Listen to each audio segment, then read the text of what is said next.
Muy buenos días. Soy la doctora María Eugenia Vargas Camaño, jefa del Servicio de Inmunología Clínica y Alergia de este hospital.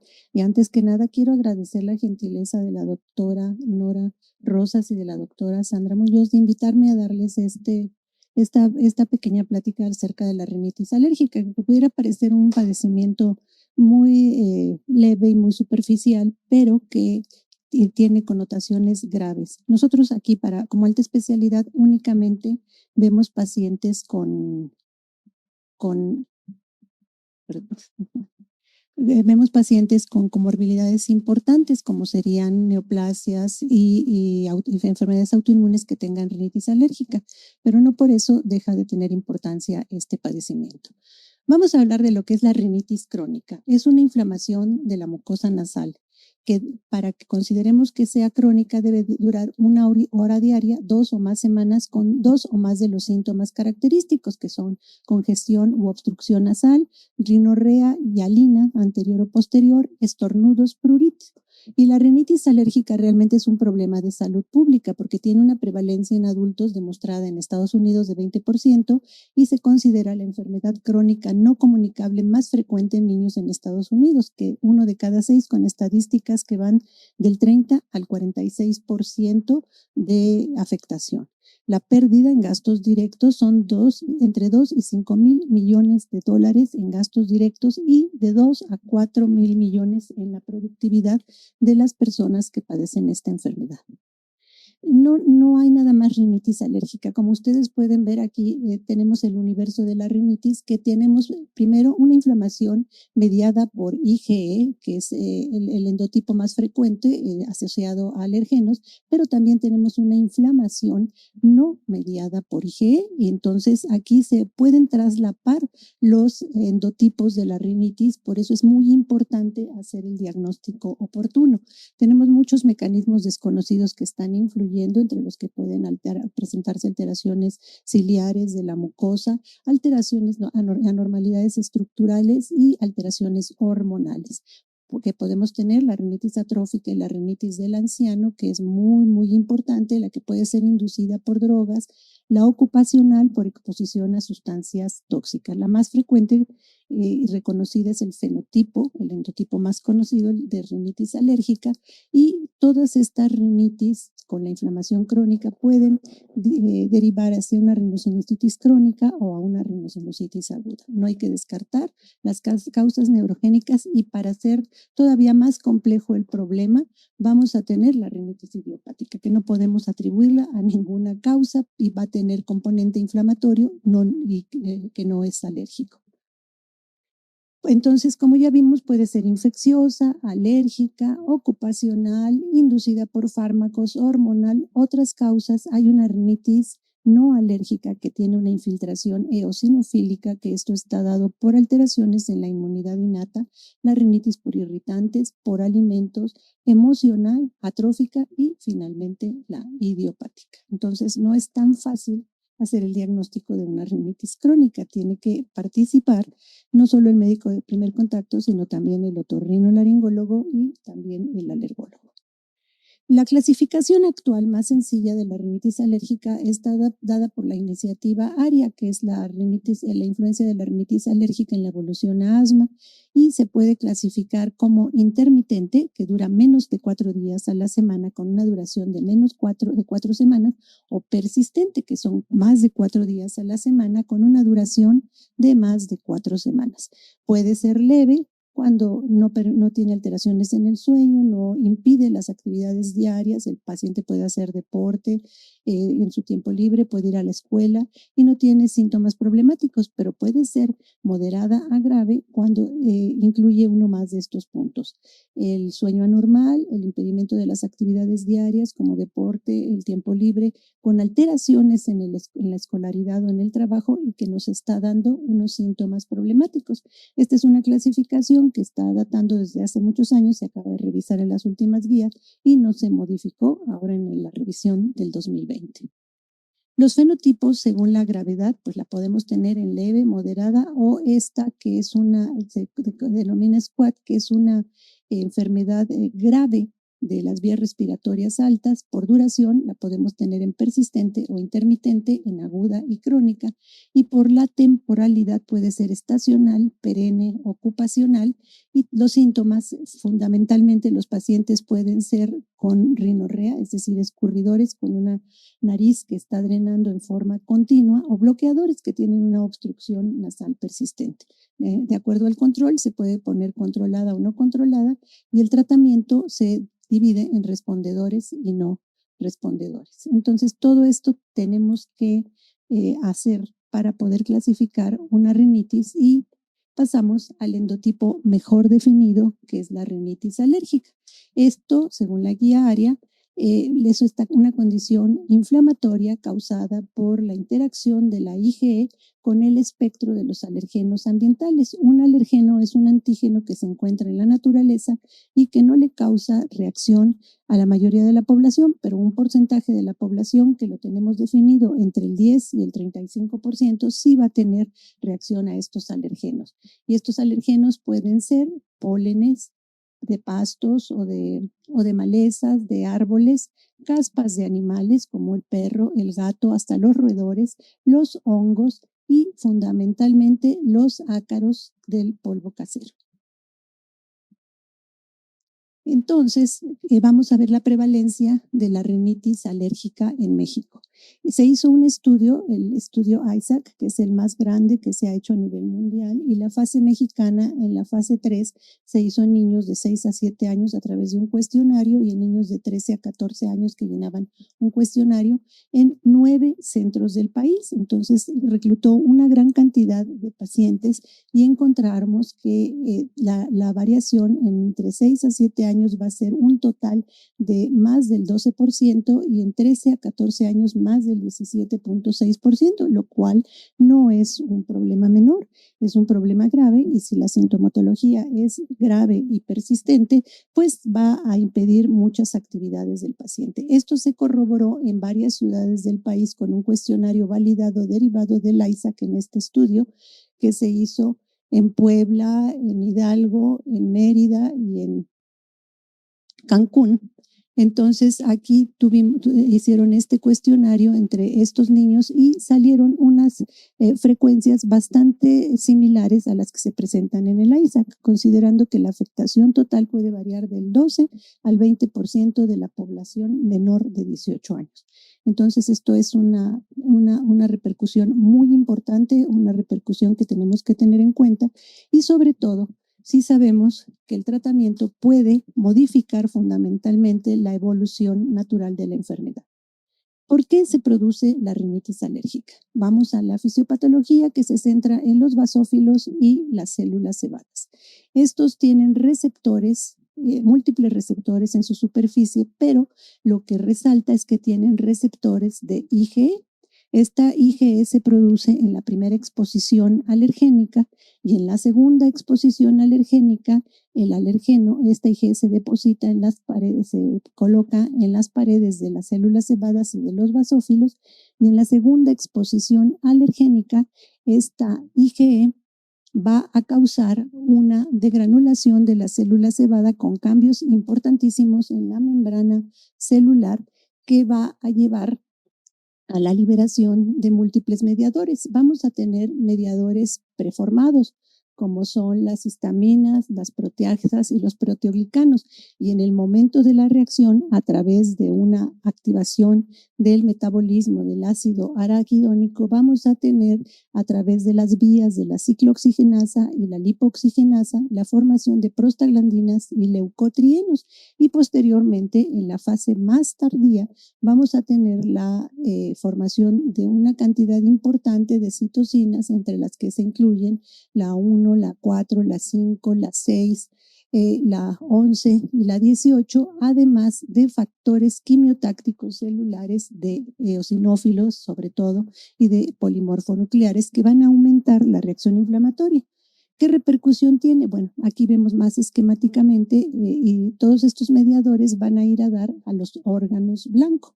Aquí vemos en la célula cebada cómo se une esquemáticamente la IgE al alergeno. Aquí causa toda esta liberación de los mediadores que estamos viendo y a través de la fosfolipasa 2 y de la fosfocinasa nos activa la ciclooxigenasa y nos da origen a prostaglandinas y la lipoxigenasa que nos da lugar a los leucotrienos. Es decir, la histamina es responsable de la reacción alérgica en los primeros 10 minutos porque es un mediador preformado que va a ir a los órganos blancos. Entonces va a ir a los órganos blancos, que es en las mucosas, en los nervios y en los vasos sanguíneos, y esto nos va a dar el estornudo, el prurito, rinorrea y la obstrucción nasal por esta reacción inflamatoria, pero se va a perpetuar por la presencia de los mediadores que se están formando después de que se liberaron los gránulos que contenían histamina, de estos mediadores que son derivados de leucotrienos y prostaglandinas. Entonces, por eso tenemos una reacción inflamatoria de más larga duración que los 10 minutos de la que es responsable la histamina y con repercusión en los órganos blancos de mucho más larga duración. Y por eso tenemos toda esta sintomatología. Vamos a lo que nosotros podemos hacer para diagnosticar una rinitis alérgica. Naturalmente le tenemos que hacer al paciente su rinoscopía anterior y vamos a ver cómo están edematizados los cornetes. Aquí vemos el edema importante de los cornetes y la característica de la rinitis alérgica pura va a ser que el cornete tiene una apariencia, a pesar de que tiene una inflamación importante, tiene una apariencia pálida, está edematizado, pero está muy pálido y puede ser obstructivo, puede ser tan grande que está obstruyendo el paso del aire. Aquí tenemos las características bandas hialinas que se presentan y la rinorrea hialina, y ustedes han visto a muchos niños que tienen estos escurrimientos nasales. Aquí vemos cómo está el cornete edematizado y si hiciéramos más profundamente una endoscopía, veríamos que todos los cornetes, no solamente el inferior, que es el que nos queda accesible a la vista con una rinoscopía simple anterior, están edematizados. Aquí vemos la rinorrea hialina, ustedes la pueden ver, que es líquida, no está contaminada, no es mucoide, no tiene otro color y es nada más producto de la transvasación del líquido de los vasos sanguíneos locales y por eso se está formando esta rinorrea hialina. Bueno, aquí tenemos los estornudos, aquí está la fisiopatología de un estornudo, la cantidad de gotículas que salen en un estornudo y los cambios de presión que existen dentro de la nariz al presentar el estornudo. Ustedes lo han visto y lo característico de la rinitis alérgica es que son estornudos que denominamos en salva. Para denominar en un estornudo en salva tenemos que hablar que los niños van a presentar más de 3 y los adultos van a presentar más de 5 para que podamos tener clínicamente la captación del estornudo. Independientemente de que vamos a tener prurito, aquí tenemos el enrojecimiento ocular y va a haber un edema aquí en la conjuntiva y en los ojos y además de que va a haber prurito, por la obstrucción nasal puede haber congestión de los senos y tener dolor de cabeza. Por la obstrucción nasal, la respiración es oral y duele la garganta. Entonces, todos estos síntomas nos van a hablar, todos estos síntomas de prurito, tanto ocular, podemos tener prurito palatino, prurito faríngeo y prurito ótico. Todos estos nos están hablando de la presencia de una rinitis alérgica. Este es un hallazgo bien característico de la rinitis alérgica que se da por la congestión de los vasos linfáticos que existen aquí, que van a drenar aquí en la nariz y se llama el pliegue de Denny-Morgan. Es una ojera con un pliegue. Entonces, esto es bien característico en los niños con rinitis y ustedes pueden ver que un niño con rinitis, en lugar de decir buenos días, siempre se frota su nariz, ese es el que denominamos el saludo alérgico. También podemos tener hiposmia. Es hiposmia y disgeusia. Estos niños no huelen bien los alimentos, no les saben bien los alimentos y van a ser anoréxicos crónicos. No les gusta comer porque no perciben bien, es como si siempre tuvieran gripa y dicen, lo han denominado que toda la comida les sabe a trapo y tienen una hiposmia y una disgeusia y tienen gustos anormales con sabores muy penetrantes. Entonces hay bebitos que los he visto que comen salami porque es el único que les sabe a algo. por esta disgeusia y por esta inflamación a nivel de las mucosas y que no pueden percibir adecuadamente el sabor ni el olor de los alimentos. Tenemos una hiposmia, que es un daño parcial de los nervios. No llegamos a la anosmia, que se produce por el daño del bulbo olfatorio, como hemos visto en muchos casos de COVID. ¿Cuál es el tratamiento de la rinitis alérgica? Pues lo tenemos aquí estratificado en varios pasos. Puede ser desde la intermitente leve.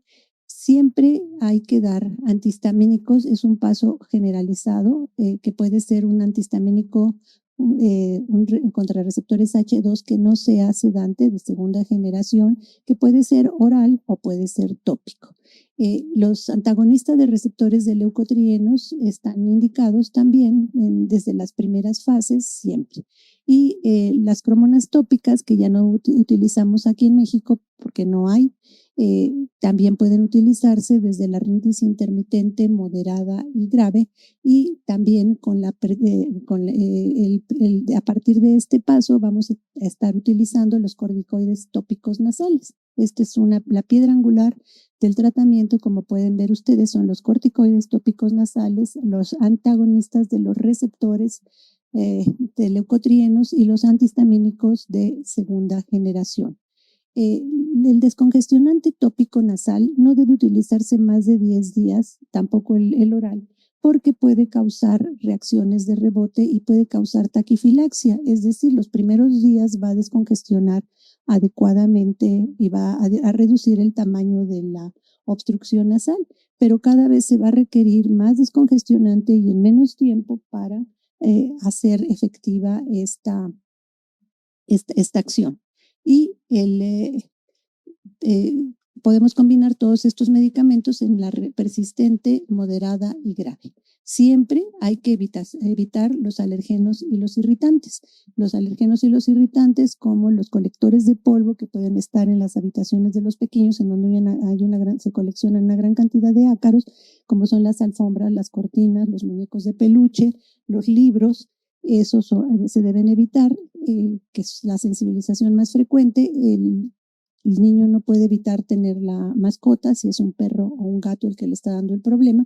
Hay que bañarlo con frecuencia para que no tenga esta liberación de alergenos. El alergeno de los gatos está en la saliva y ustedes han visto cómo se limpian los gatos todo el tiempo, entonces hay que quitárselas, aunque los gatos odian que los bañen, pero es la única forma de evitar esto.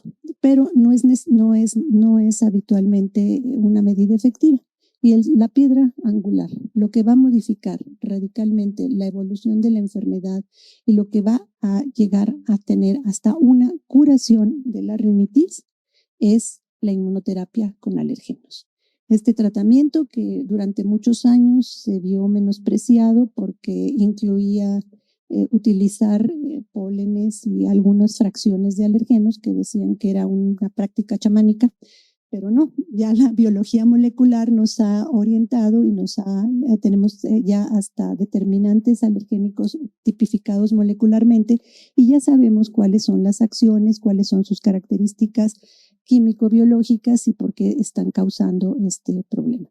Nuestras guías nos permiten dar inmunoterapia con alergenos a partir de los 2 años y medio, lo cual va a modificar grandemente el cuadro del niño, y el 30% de estos niños con rinitis alérgica que siguen la marcha tópica y que pueden desarrollar asma ya no lo van a tener, porque la inmunoterapia está pudiendo evitar la progresión de esta enfermedad.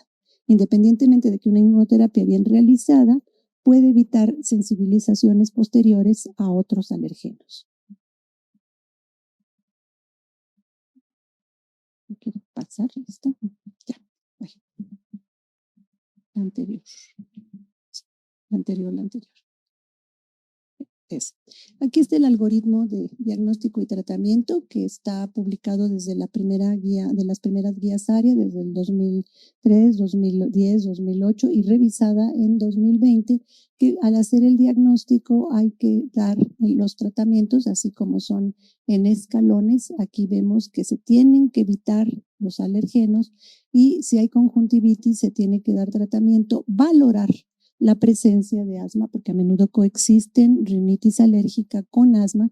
Entonces hay que ver si el paciente tiene tendencia a tener asma, se le tiene que evaluar y se le tiene que iniciar tratamiento si ha tenido crisis asmática y dar el tratamiento completo, agregando el tratamiento de asma y iniciando la inmunoterapia con alergenos. Este es un tema que pues para la especialidad es hasta de simposio, nada más nosotros se los mencionamos, pero es la piedra fundamental y cada día son más avanzadas las formas de darla. Nosotros seguimos dando inmunoterapia subcutánea, pero desde hace 20 años en el país existe inmunoterapia sublingual y con alérgenos estandarizados que podemos determinar la cantidad de alérgeno que estamos poniendo para inducir la tolerancia y evitar ya estas reacciones alérgicas. Les quiero ya hablar brevemente de las complicaciones por diagnóstico y tratamiento tardíos. Como lo mencionamos, la más frecuente es la sinusitis, que puede ser aguda y crónica. La obstrucción nasal, la acumulación de secreciones pueden ir a los senos paranasales que no se drenan y nos pueden dar tanto un problema agudo como un problema crónico. La otitis serosa es bien frecuente, sobre todo en los niños más pequeños, porque la trompa de Eustaquio está más horizontalizada, no tiene la verticalidad que puede tener en el adulto, el drenaje se complica y las secreciones se acumulan aquí en la otitis media serosa, que obliga a que los médicos de otorrino les pongan tubos de ventilación para poder drenar estas secreciones y que no se vaya a reventar este tímpano. Como mencionábamos, las alteraciones en el gusto y en el olfato nos hacen un niño melindroso que come muy pocas cosas o tiene una hiporexia selectiva por determinadas cosas, lo que lo lleva a una desnutrición, a una falla de crecimiento. Lo que es también muy grave es que si es un respirador oral crónico, va a tener alteraciones del macizo facial, va a tener problemas de desarrollo del maxilar inferior que pueden requerir hasta cirugía por los especialistas en cirugía maxilofacial y puede darnos también una broncopatía.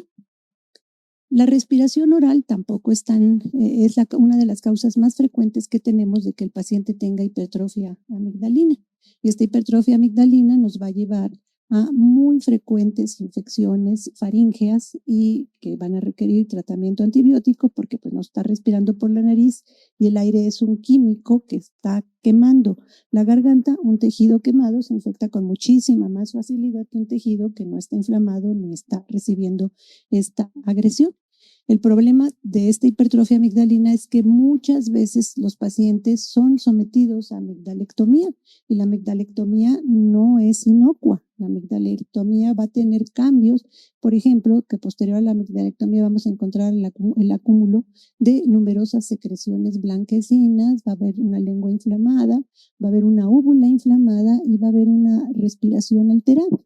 Y esto es problemas mecánicos postquirúrgicos, pero también la amigdalectomía predispone a las enfermedades autoinmunes. Este es el reporte de un estudio que se hizo en Suecia con una población muy grande de más de 150,000 pacientes que se revisaron con amigdalectomía y se veía que tenían de 33 enfermedades autoinmunes que se revisaron, había un aumento en la frecuencia de 16 de ellas, predominando la tiroiditis autoinmune. Entonces, esto está estadísticamente demostrado, está estadísticamente definido, entonces hay que tener la amigdalectomía en condiciones muy, muy precisas. No nos oponemos a que se haga la adenoidectomía para mejorar la respiración cuando hay una hipertrofia adenoidea que no permite que el niño tenga una respiración normal, pero si damos tratamiento de rinitis y le quitamos la respiración oral, esta hipertrofia amigdalina tenderá a desaparecer. Y recientemente un grupo de China encontró que los pacientes con rinitis, tanto rinitis alérgica como rinitis no alérgica, tienen tendencia a tener un mayor número de episodios depresivos y con tratamiento que es muchísimo más difícil que en pacientes que no tienen rinitis alérgica. Y finalmente, para no salirnos del de la moda que tenemos ahora forzosa por la pandemia, tenemos que revisar cuáles son los efectos de la COVID-19 en la rinitis alérgica. Este es el primer estudio que se publicó de casos y controles que se hizo en Turquía, que abarcó 106 pacientes, exactamente con selección aleatoria, que tenían rinitis y no rinitis con las mismas edades, con el estado, con los síntomas, con el estado de fumador, con el número de hospitalizaciones y el número de comorbilidades. Y como pueden ver ustedes, aquí están todos los resultados, que en general todos estos pacientes tuvieron síntomas leves y fueron asintomáticos, por eso se aleatorizaron con pacientes que no tenían rinitis alérgica y tenían COVID-19. Y como ustedes pueden ver, aquí no hay una diferencia significativa entre los pacientes que tenían rinitis alérgica con el grupo control. No hay una P estadísticamente significativa para ellos. Entonces, aquí tenemos también que en el número de hospitalizaciones no hubo tampoco ninguna diferencia ni en la media de hospitalización ni en la media en el tiempo que duraron. Entonces, de estos pacientes, dos requirieron intubación, uno fue del grupo control y otro fue del grupo de casos, y lo que podemos concluir que la rinitis alérgica no tiene un impacto importante en la COVID-19, es decir, tiene aproximadamente la misma evolución de un paciente que no tiene rinitis alérgica.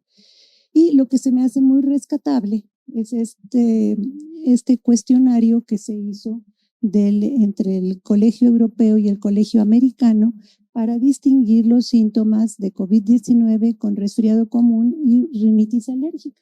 Y aquí el cuestionario abarcó más de 700 respuestas a lo largo de todo el mundo, y encontramos que lo que resalta que los síntomas de rinitis alérgica, como escurrimiento nasal, estornudo, congestión nasal y prurito, no predominan en la COVID. Sin embargo, son los síntomas predominantes de la rinitis alérgica.